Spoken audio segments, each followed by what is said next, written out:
Hey guys, and welcome back to another video, and today I'm going to be talking about some news surrounding Topps stock. Now, there has been a variety of pieces of news that have come out regarding this stock recently. I'm going to be covering all of them, starting with the bad news and ending with the good news. Now, the first little bit of bad news, in short, is that Mudric Capital has angered the AMC apes, that Reddit cult that has been driving up all of these meme stocks, making a ton of money. It's super fun to watch, to be honest, but they have angered that AMC crowd. There is one important thing to keep in mind though here. Mudric Capital is not the same thing as Topps stock. Mudric Capital is just the SPAC company that is facilitating Topps stock going public. So what exactly did the owner of Mudric Capital do to anger this crowd? Well, he sold his AMC stock. Earlier in the day, yesterday, he bought 8.5 million shares for a price of $27.12. Then later in the day, there were reports by Bloomberg that he had already sold his shares. This violates the AMC cult's #1 rule to always hold or hodl all of your shares. Now, while this already angered that crowd, he made it even worse by stating that AMC's stock is overvalued and has been propped up by a recent wave of day trader enthusiasm. Now, once again, this did not make the AMC army happy. Although Mudric Capital and Topps stock are not the exact same thing, there was only one thing that they could do, and that was attempt to short MUDS stock. You can see on sites like StockTwits, there was a ton of messages like this one. This is just one that I found from this morning. Waterdrop said, "Ape Army," which is the AMC army, "we are shorting this stock. This stock belongs to the hedge funds. F them. With AMC, keep buying and holding." This is pretty funny to me, but the point is, the AMC army did not like this. How did the share price respond to this? Well, you can see that yesterday morning at 9:30, which was open, it was up around the $14 range, but it ended up falling all the way down to the mid-11s by yesterday at close. Now, there was one other bad piece of news that could have contributed to this, which I'm going to cover in just a second here, but there was also some good news that caused it to spike back up this morning. I'll cover that at the end of the video, so make sure you stay tuned for that.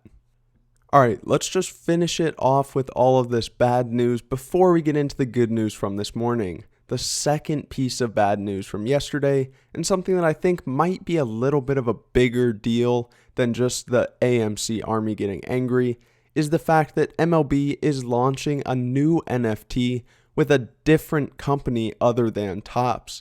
That's going to be coming to the market via Candy Digital in conjunction with Fanatics. This is going to be a multi-year licensing agreement, which is a little bit concerning, but there is one good thing that I found in the announcement. Their first digital collectible, or their first NFT, is going to be an exclusive Lou Gehrig NFT of him giving his luckiest man speech. Now, why exactly is this important? Well, I think it might be important because I don't know if this is going to be particularly competition to Topps' current NFTs. If you remember from the first video that I made on Topps NFTs are in the form of a trading card. It's a virtual trading card and is more of that traditional format of showing the current players. Meanwhile, Candy seems to be headed towards the old timers. As long as Candy continues to make their NFTs based on these old historical moments and not the current traditional trading card format, I think this could actually be a good thing for Topps stock. Through these NFTs, it will bring more awareness to the market and will also create more acceptance within the sports NFT market. Now let's get into the good stuff. This morning, Topps announced its first quarter results. Now, since they're not a public company, they're not required to announce everything and make a big presentation and all that, but they did announce a little bit of information. The first thing that they announced is that their total net sales for the first quarter increased 55% in just 1 year to approximately $170 million.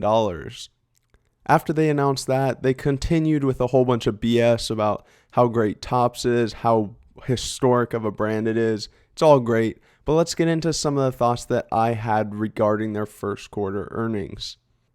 The first thing to keep in mind is that the first quarter for them ended on April 3rd, and the Topps NFT program didn't drop until April 12th. So this $166 million includes 0 of their brand new NFT sales. Another thing to keep in mind with these NFTs is that they actually get a 6% royalty on all NFT resales. Even on the secondary market, they're continuing to make money on these every single time they sell. These NFTs will also likely not just be limited to the MLB. They'll likely be making soccer NFTs soon, and this was also shown by the fact that they made Trevor Lawrence NFTs, the number 1 pick in the NFL draft, and those sold out for almost $225,000. And all in all, being someone that is in the trading card market, I do enjoy that hobby myself. This is a company that has contracts with Disney, UEFA, WWE, Bundesliga, Premier League, NHL, Formula 1, their Garbage Pail Kids, Star Wars, and the MLS. All of their boxes still instantly sell out, whether that be in-store or online, and the demand for trading cards in general is unmatched. A quick little update to show you their NFT sales in comparison to how they were in my first video.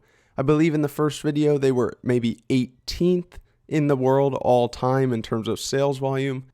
They moved up to number 10 on the list, and their total sales now exceed 12.5 million. They're slowly making their way up there, but I think it's starting to gain traction. I hope you did go on to enjoy today's video, and if you did, make sure to leave a like down below and subscribe while you're down there. We'd love to have you as a new subscriber, but other than that, I'll see you in the next one.